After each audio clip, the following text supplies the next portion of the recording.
YouTube, what is up? How is everybody doing today? We are jumping into the Demon King himself, man, Kyle, with Brand of Sacrifice, Between Death and Dreams. There's this released and Blinded released. I don't know whether I'll do both, like, tonight, but eventually. I'll do Blinded probably on Monday, I think, when I'm on stream. But yeah, I wanted to do at least one because I knew the stuff was releasing on Friday, and it's now, like, Saturday morning, it's like 1 AM. Basically, and I was like, oh yeah, I got to record today, and I lost track of time like I always do, and here we are. So without further ado, let's go.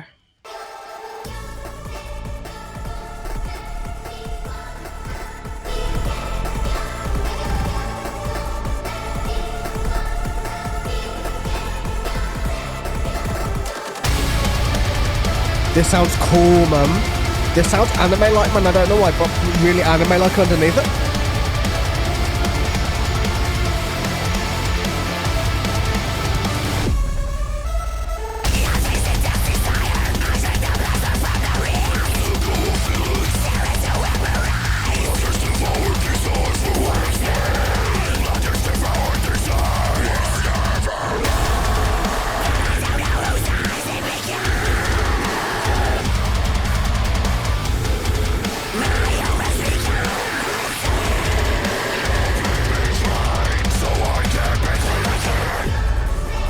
I love this, man. I love this electronic, whatever the hell you want to call it. I fucking hate spiders though, but still. It's okay.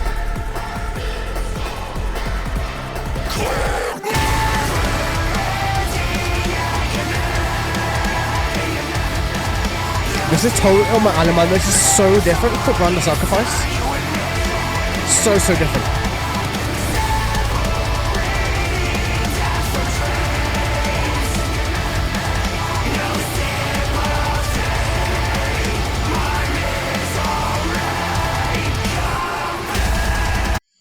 Damn, man, so different. I'm not used to Brand of Sacrifice sounding like this. They're sounding closer to Bloodstained Child than to Brand of Sacrifice to me. I'm used to their brutality, man.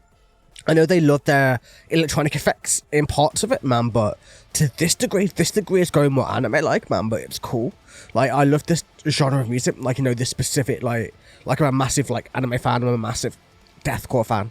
And just having the mix of the two is so fucking cool. They've always been anime. They've always had Berserk lyrics, obviously. But, like, adding these effects and just adding the more anime sounds into it, that's fucking cool, mate. But still, I've tasted Death's Desire. I drank the plasma from the wrist, man. So, yeah. As in, he's tasted Death's Desire. He's tasted the blood from somebody's wrist. He's literally had blood when he needs it. Let go of feeling, stared into ember eyes. The blackness devoured these eyes were once mine. And then these eyes were never mine, so he thought he owned his body, his eyes, but in reality, he didn't. Somebody else could easily take them from him, which means he never really owned them to begin with, because if you can't protect what you own, then are they really yours? You get the idea, right? But I don't know whose eyes they become. My home has become my tomb. So, like, yeah, for some people, like, they could feel in a place where they're happy, and then, for no reason whatsoever, just suddenly click, and then they feel like they're trapped. Normally it happens to first-time parents and people like that, where they have that, they feel trapped in their own house because they can't get away from the kids are crying, they can't sleep, and it's just the mind starting to rebel a little bit against it. And now bleed me dry so I could be clean again. Never-ending agony. The fear, it lives on inside you and me. Separating death from dreams. So yeah, it feels like it's just somebody fearing death, somebody who was once strong and has now become weak. It's almost like, if I'm going to put it in Berserk terms, because why shouldn't I with this band, it's like Griffith when he got tortured and his like tendons cut and his tongue cut out, and you know, where he was just helpless. No sympathy. My misery is complete. And yeah, it's just like somebody suffering, somebody going through the most horrendous stuff and barely making it out the other side and just trying to come to terms with it and trying to be like, I'm trapped here. This home is now my home. This place that should be happy is making me miserable. And yeah, man, let's go.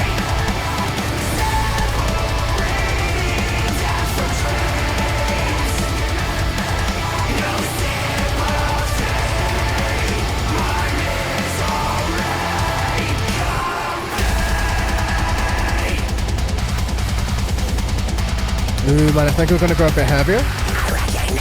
Oh, no. Slowly, a little bit.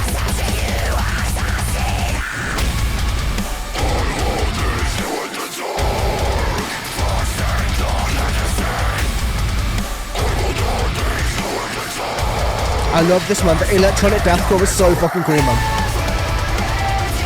Not something I ever expected to hear properly, man, but this is fucking sick.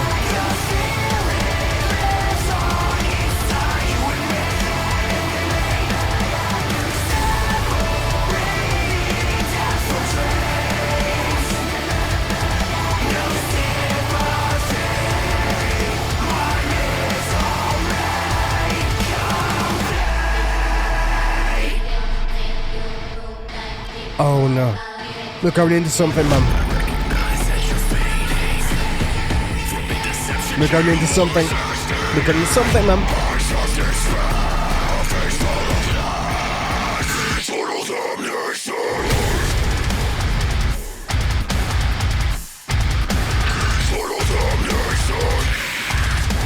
Ooh, fuck, man.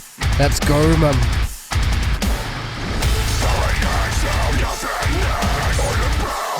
Oh, this ain't the breakdown, man. This is building up into something fucking insane, man. But no, let's go a little bit more breakdown. I know, man, you want to hear everything, right? Me too, but we have to do this in bits. Otherwise, the end bit is going to be talking for like 10 minutes, and I really don't want to do that. So, how else you keep people, like, watching if you don't just pause shit randomly? You know what I mean, man, but still. Either way. I recognise that you're fading from the deception you were sustaining. I won't leave you in the dark. Forsake your legacy. I will not leave you in the dark. Desert in your misery. That's Koska right there. If you're going to describe a character, that's Koska wanting to rescue Griffith from his fate. The biggest mistake of her life, don't get me wrong, mate, but still, like, you can put it in a lot of ways. Whenever I listen to Brand of Sacrifice, I put everything in Berserk terms, man.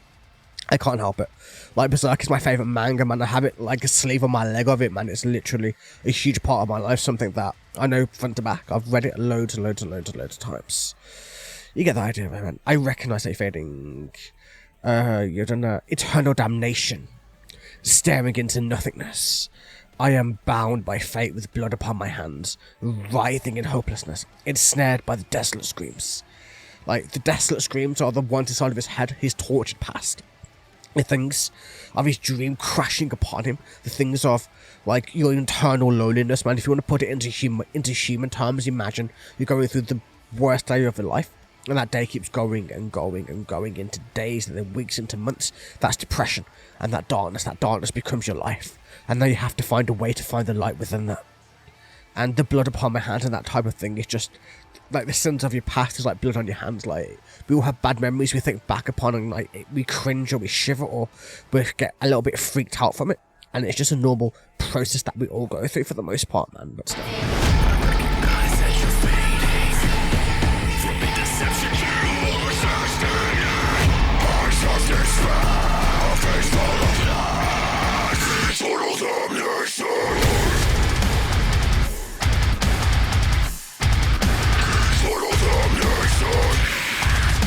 I love that, man. I love his like highs. His highs are cool.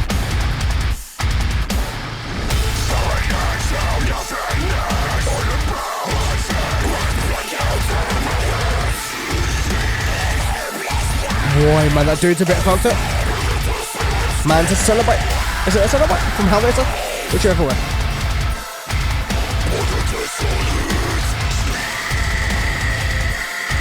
Oh, mate, this is cool. That's like the monster in his head, man. It makes sense. That symbolism is sick.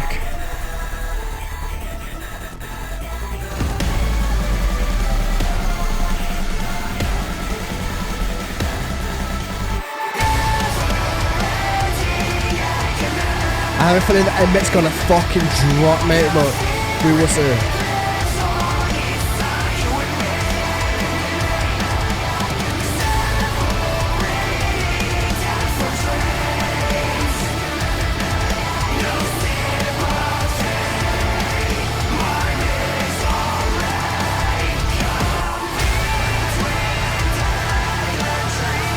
Or not, man, damn. I love this, man, it's so different. I'm not used to it, but I like it, you know what I mean?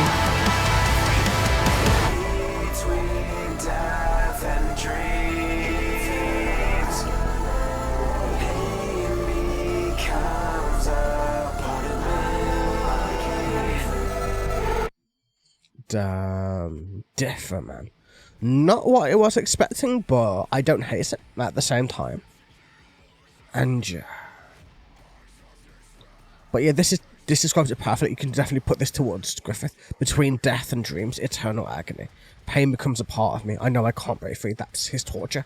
Like, you put down to Griffith's torture, this is totally to that.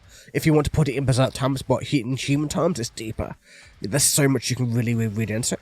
You can really put your own feelings, your own thoughts, your own emotions upon it. Like, for me, as you guys obviously know, a lot of things I right back into my CP, into my cerebral palsy, and this kind of fits that too. And I don't want to go too deep into that because I kind of want to have it more lighter than my own personal shit, and just to have it be more open about the lyrics, try to find like a ground between everything, and it was awesome, man. Honestly, not what I was expecting, but at the same time, I don't hate it. I like the evolution. The evolution is cool. If it's going to be like this for every song, then it might get a little bit samey. But for 1 or 2 songs here and there, this is a pretty cool switch, to be fair with you. And yeah, awesome, man. Pretty sick song, to be fair with you. I wish it had a better breakdown. That's the only thing that I wish it got a bit heavier, towards the end. But still, that's all I can really complain about. Everything else was on point. So yeah, thank you for watching, everybody. Have a wonderful week. Take it easy.